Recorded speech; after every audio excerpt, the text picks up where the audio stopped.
Cordial saludo. Mi nombre es Alison Urueta Gutiérrez, fisioterapeuta, especialista en seguridad salud en el trabajo, asesora de ARL Seguros Bolívar. A continuación, veremos la temática manipulación manual de cargas, la cual corresponde a las actividades de prevención del programa de vigilancia epidemiológico para prevención de desórdenes musculoesqueléticos. Es importante inicialmente que tengamos en cuenta las siguientes definiciones.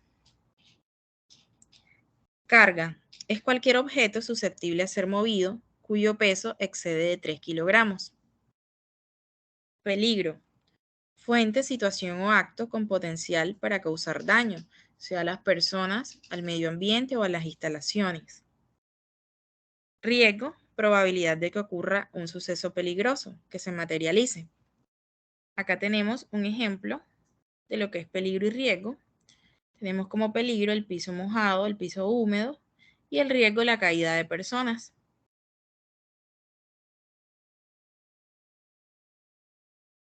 ¿Qué es la manipulación manual de cargas? Es cualquier operación de transporte o sujeción de una carga por parte de uno o varios trabajadores, como el levantamiento, la colocación, el empuje, la tracción o el desplazamiento, que por sus características o condiciones entrañe riesgos, en particular lesiones dorsolumbares para los trabajadores.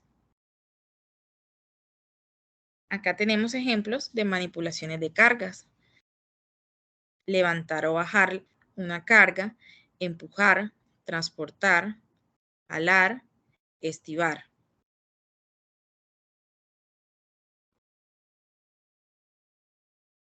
La manipulación estipulada de pesos es la carga máxima que un trabajador, de acuerdo a su actitud física, sus conocimientos y experiencia, podrá levantar, la cual será, en hombres, menor o igual a los 25 kilogramos en carga compacta, es decir, la carga adherida al cuerpo. En mujeres, menor o igual a los 12.5 kilogramos en carga compacta, es decir, la carga adherida al cuerpo. En ningún caso, un trabajador podrá cargar en hombros bultos u objetos. En hombres, superiores a los 50 kilogramos a nivel de los hombros o por encima. En mujeres, superior a los 20 kilogramos a nivel de los hombros o por encima de los hombros. Si el peso real de la carga es mayor al recomendado anteriormente, se debería llevar a cabo acciones correctoras para reducir riesgos, tales como el uso de ayudas mecánicas, la reducción del peso de la carga o el levantamiento en equipo. El uso de ayudas mecánicas, ejemplo, yales eléctricos, carretillas, entre otros. La reducción del peso de la carga, ejemplo, si tenemos bultos de 80 kilogramos, de 50 kilogramos, pues realizar la debida gestión para que de pronto el proveedor nos suministre esos bultos de 25 kilos o menor a estos, entre otros. Levantamiento en equipo. Si identificamos de pronto que un tubo, un perfil pesa 50 kilogramos, entonces teniendo en cuenta los pesos estipulados, pues por mi autocuidado le digo a algún compañero, vamos a levantar la carga entre dos personas, pues ahí estaríamos repartiendo el peso entre dos o tres compañeros. Entonces aquí aplicaríamos el levantamiento en equipo. Bueno, la posición de la carga con respecto al cuerpo. Esta ilustración nos muestra aquí con claridad las diferencias de peso en relación con la posición del cuerpo. Entonces aquí hablamos de un levantamiento de carga vertical. Tenemos en cuenta cuáles son los kilogramos estipulados cerca del cuerpo y lejos del cuerpo. Tenemos a la altura de la vista, cerca 13 kilos, lejos 7 kilogramos. Por encima del codo, 19 kilogramos cerca y lejos 11 kilogramos.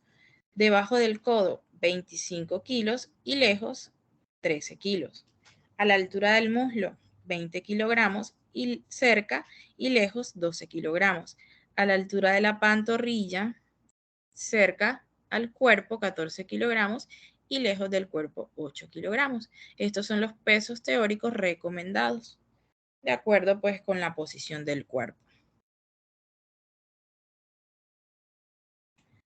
Entonces tenemos que debido a las consecuencias de esas prácticas inadecuadas en la manipulación manual de cargas, se puede presentar a mediano, corto y largo plazo lesiones a nivel osteomuscular.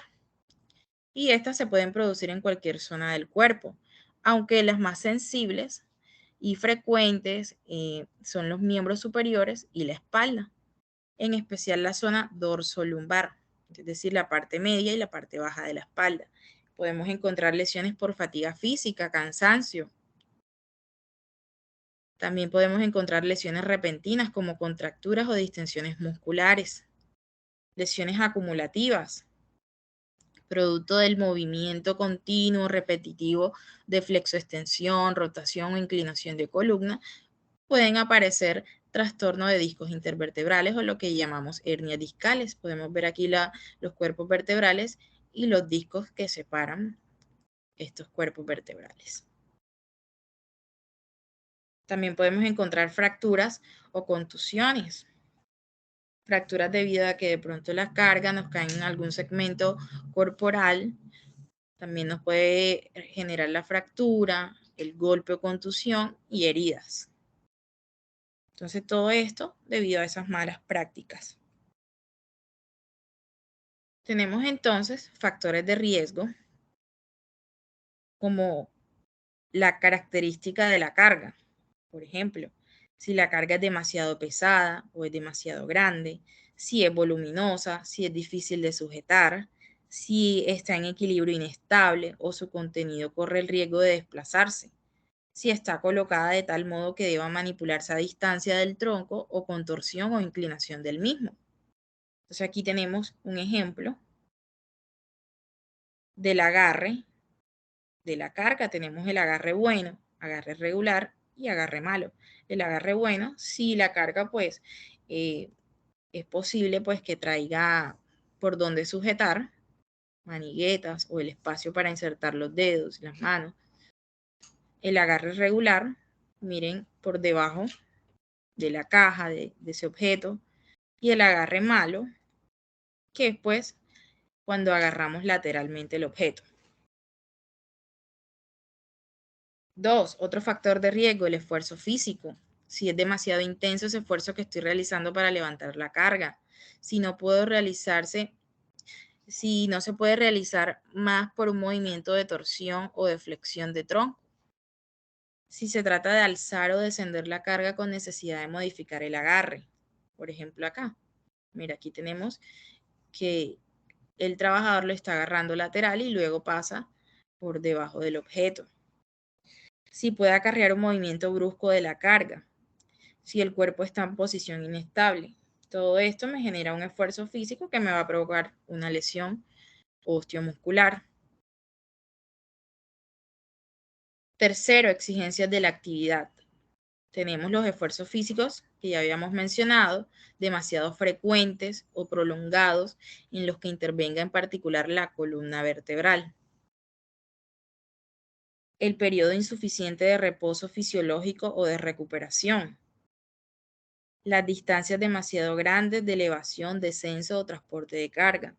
Y el ritmo impuesto por un proceso que el trabajador pues no pueda modular. 4. Factores individuales. La falta de aptitud para realizar las tareas, la inadecuación de la ropa o el calzado u otros efectos personales que lleve el trabajador.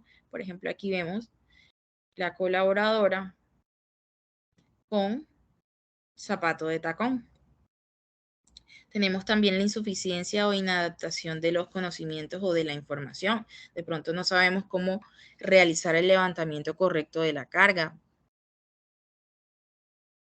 La existencia previa de patologías dorsolumbares. De pronto no informo a mi jefe o al de seguridad de salud en el trabajo, pues que he sido diagnosticado con alguna patología a nivel osteomuscular y importante también, pues si es en segmento columna, por ejemplo, una escoliosis, que es desviaciones laterales de la columna, cifosis, hipercifosis, hiperlordosis, o si tengo de pronto alguna hernia, una hernia discal, un trastorno lumbar, pues informar previamente, pues en estas condiciones no es recomendable la manipulación manual de carga. 5. Características del medio de trabajo. También influye el espacio insuficiente para la actividad. Si voy a desplazar eh, esa carga, pues ese espacio es reducido, si la iluminación es deficiente, si el suelo es irregular, inestable o resbaladizo, y también si existe exposición a vibraciones.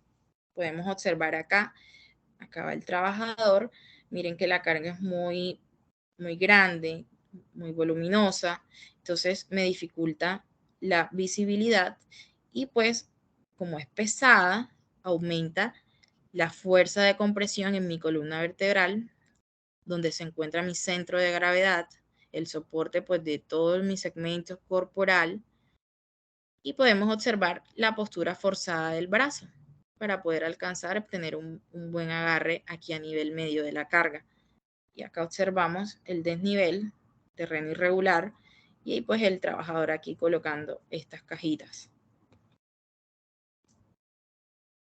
Importante entonces a tener en cuenta en la manipulación de cargas unas recomendaciones. Primordialmente sería evitar la manipulación manual de cargas, mediante que la adopción de medidas técnicas u organizativas, en especial mediante la utilización de equipos para el manejo mecánico de las mismas, sea de forma automática o ya sea controlada por el trabajador. Podemos observar aquí las grúas o carretillas elevadoras, las grúas y grúas pórtico o el sistema transportador por cintas o toboganes. Todo esto nos va a facilitar pues con estos sistemas automatizados, evitar que el trabajador pues haga la manipulación manual, sino que ya la haga de forma automática o ya sea controlando estos equipos. Eso sería lo primordial, evitar la manipulación manual de cargas. Cuando no podemos evitarla, pues lo importante también sería reducir los riesgos en la manipulación. Por ejemplo, utilización de ayudas mecánicas, como habíamos mencionado anteriormente, carros, carretillas, yales, manuales o eléctricos. También la reducción o rediseño de la carga. Hacer gestión para, de pronto si tenemos esas cargas muy pesadas, de pronto el proveedor, eh, acordar y que nos llegue pues una carga mucho menor, ya sea lo estipulado, que son los 25 kilogramos o menor. También tenemos la actuación sobre la organización del trabajo, importante. Entonces, la rotación de tareas, la rotación de puestos de trabajo y así minimizamos pues el riesgo, el tiempo de exposición a este riesgo. También tenemos la mejora del entorno laboral. De pronto, si es en el trayecto donde desplazamos esas cargas, falta iluminación, ventilación o señalización de peatones o donde va el montacarga, pues también delimitar esas zonas y así mejoramos el entorno laboral para que sea adecuado. Importante, la formación e información de los trabajadores, así como hacemos uso de esas herramientas, de esas ayudas mecánicas, es importante estar capacitados e informados del correcto uso de esas ayudas mecánicas. También los factores que están presentes en la manipulación y la forma de prevenir riesgo debido a ellos. Tenemos que ser conscientes de esos factores y cómo reducimos y prevenimos esos riesgos, eso para que no se conviertan en accidentes de trabajo o enfermedades laborales a mediano, corto o largo plazo. También tenemos que el uso correcto del equipo de protección personal es indispensable. La formación y entrenamiento en técnicas seguras para la manipulación de las cargas, que ya lo vamos a ver, y la información sobre el peso y la gravedad. Entonces es importante tener este conocimiento. Entonces, ¿cómo se realiza una adecuada manipulación de cargas? Aquí tenemos unas técnicas básicas, el cual inicialmente es planificar el levantamiento, utilizar esas ayudas mecánicas siempre que sea posible. Seguir las indicaciones que aparezcan en el embalaje acerca de los posibles riesgos de la carga. A veces el objeto nos menciona si es frágil, si el contenido es de vidrio, cuál es el peso, entre otros. Entonces, revisar esas indicaciones y si no las trae, pues observo bien la carga, el tamaño, la forma, el posible peso, las zonas de agarre y los puntos de peligro, entre otros. Importante la colocación de los pies. Colocar los pies en una postura estable y equilibrada para el levantamiento, abriendo los pies a una anchura similar a la de los hombros. Si separo mis pies ligeramente, pues voy a tener un mejor equilibrio. Mi base de sustentación pues va a ser más amplia y voy a tener mayor estabilidad. Seguido, tenemos la postura de levantamiento. Esa postura de levantamiento debe incluir doblar las piernas, podemos ver acá en la imagen, doblar siempre las piernas, rodillas, y la espalda en todo momento debe estar recta. No debo girar el tronco ni adoptar posturas forzadas, y el agarre siempre debe ser firme a la carga. Seguimos con el levantamiento. Este es el otro paso. Una vez voy a levantar esa carga, debo hacer ese levantamiento suave, sin dar tirones bruscos. Debo evitar giros y debo siempre aproximar la carga al cuerpo. Aquí podemos observar. Levanto suave y aproximo la carga a mí. Por último, depositar la carga. Si el levantamiento es desde el suelo hasta una altura importante, por ejemplo a la altura de los hombros o más, debo apoyar la carga a medio camino para poder cambiar el agarre. Aquí podemos observar y cambio el agarre y deposito la carga. Una vez ya la deposite, puedo ajustarla si es necesario. Acá, seguido, vamos a encontrar un video sobre el levantamiento de cargas y uso de esas herramientas mecánicas.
Bueno, muchas gracias. Espero que estas prácticas adecuadas en la manipulación manual de cargas sea aplicable a las actividades laborales y extralaborales de ahora en adelante.